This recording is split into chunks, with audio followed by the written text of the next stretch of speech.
She is a retired cardiovascular surgical nurse and is married to Dr. William Pond, an anesthesiologist in Fort Worth, Indiana. They have 4 children and 4 grandchildren. Mrs. Pond, your remarks, please.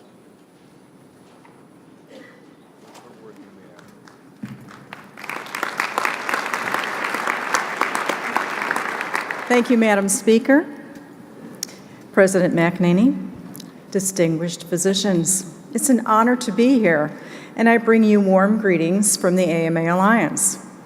We have a new vision and a new mission statement, a new strategic plan, which will serve to enhance our plan of work to better meet the professional and family issues of medicine. In the area of legislative advocacy, in the area of health, and in the area of education. First, in the area of legislative advocacy, the Alliance supports the efforts of the AMA and extends its reach into our communities. Legislative advocacy continues to be one of our top objectives. Of major significance and concern is scope of practice. Have you seen the scope of practice wheels? These explain the scope of practice. They're now co-branded by the AMA and the AMA Alliance and are an effective tool to use when working with our states to enact legislation supporting high-quality, team-based care. Alliances are actively engaged at state houses across the country. We are also hosting legislative panels for our medical communities.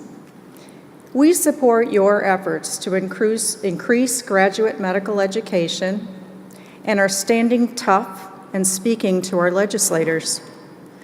Thank you for your intervention on behalf of our international medical graduates earlier this summer, urging the agency to expedite review of pending visa applications by international medical graduates who have accepted positions in U.S. graduate medical education programs. This hits home for me. Dr. Margaret Ladowski, an enormously gifted physician friend, a Canadian citizen, and an international medical school graduate whose visa took a year, came within days of losing her anesthesia residency slot because she could not obtain entry into this country.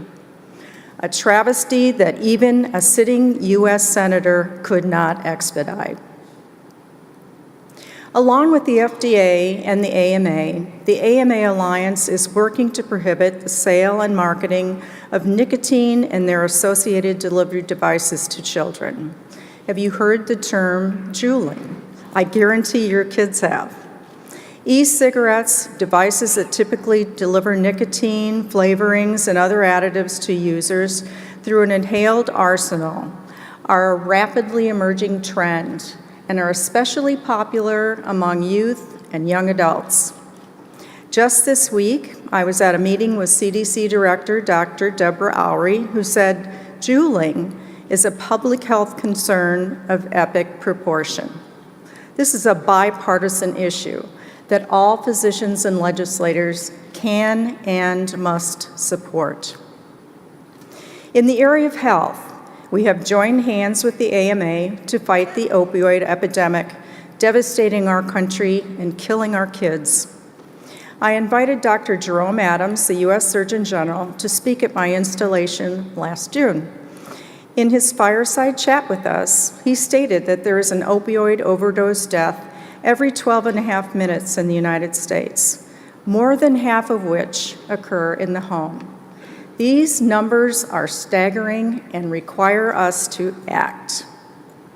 We are using a multi-pronged approach to complement the efforts of the AMA Opioid Task Force, educating physician families and communities about the causes, dangers, and treatments for opioid use disorder, advocating for increased access to treatment for dependency and to end the stigma. Very recently, the President signed into a bill into law that will expand access to care for opioid use disorder. It authorizes much-needed prevention treatment programs. This was one of the few bipartisan bills to pass the Congress this year. Bravo. The Alliance is prioritizing safe drug storage and disposal of opioids in the home. We know that more than 2/3 of opioid addiction starts in the family medicine cabinet because the vast majority of patients do not take their full prescription. The Alliance is educating on the importance of cleaning out unused and expired medications and safe disposal. We must all be responsible to get these unused drugs out of our medicine cabinets. Advocate for this and encourage your patients to do so. In the area of education, the Alliance is partnering with the National Parent Teachers Association, the PTA, to develop opioid preventative educational materials for middle school parents, as well as a teaching webinar on opioids.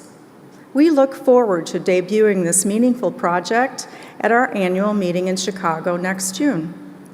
We are also excited about a new documentary film from the Independent Television News Network, now under production, that features Alliance initiatives to fight opioids all across the country. And we were thrilled that Dr. Patrice Harris, AMA President-elect, described our efforts to empower physicians and communities to end the opioid epidemic, and I quote, "a policy not just on paper, but policy in action."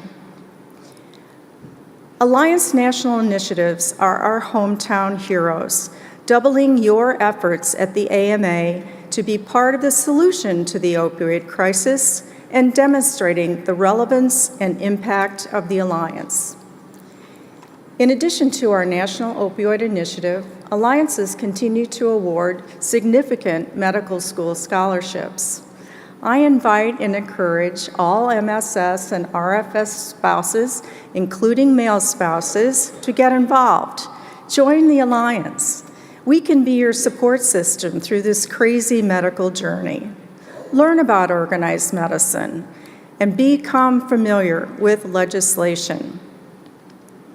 Our Physician Burnout Committee continues to be engaged. The Alliance plays an important role in physician burnout, for it is the spouse and the whole medical family who may recognize the symptoms and is instrumental in combating it. For that important reason, the Alliance educates its members and families to support physicians and encourage better work-life balance. We have partnered with the AMA to designate a National Physician Family Day each August, where our medical families make spending meaningful time together a priority, while also raising awareness to the pressures we are all under. Physician burnout affects physicians at all levels, including our medical students. Nearly 50% of medical students across the U.S. experience burnout, a problem that persists throughout physician training. Resiliency and financial planning need to be incorporated into training. Until such time, Alliances are offering free seminars on medical malpractice, contract negotiation, and financial planning for those huge medical education debts. Your inclusion of the Physician Wellness Workshop was timely and spot on. In the words of President John F. Kennedy, "Ask not what your country can do for you, but what you can do for your country." Our country needs a strong partnership between the AMA and the AMA Alliance. Let us go forth upstream, working together towards common goals to make a difference. Together we are stronger, connecting physician families for healthier communities. Thank you all for the work you do on behalf of patients and families. Thank you.